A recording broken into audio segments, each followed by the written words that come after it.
So, Grabe sila magpahilak siya. Ames. at yun, hindi gyapon mo nung akong hilak. Grabe man gud ang ano ba. Grabe ka ng sacrifice niya. Grabe ang tama sa akong Tapos sa ang story po niya ba, unique. gani. Ang pagka sunod-sunod. Mm. Pero may isa ko dito nga questions pa nga nung wala na answeran tong ate niya. Oo. Kumbaga maulan to yung wala gipakita kinsa nagpatay murag ang yang hatred lang niya ba sa mga criminal. So barang suko Doon na kay reflect siya dito na ano suko niya. kay siya kay dong kay murder ba gipatay ba yang kaso supposedly nga dili day Ginoo. Oo. So pero gidjust kumbaga, ba diretso na masuko ba kay siya Oo. sa first part sa movie to kay siya kay di ba gikulatan niya apit niya pation. so nag-create lang jud ay siya sa mind niya nga si ano ang nagpatay suppose. Okay, I get it. Oo.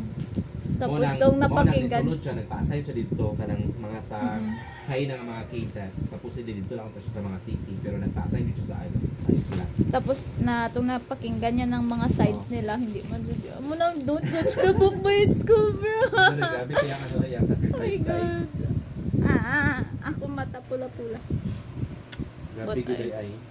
Gwapa kaya mo, bisan mahilak. Grabe good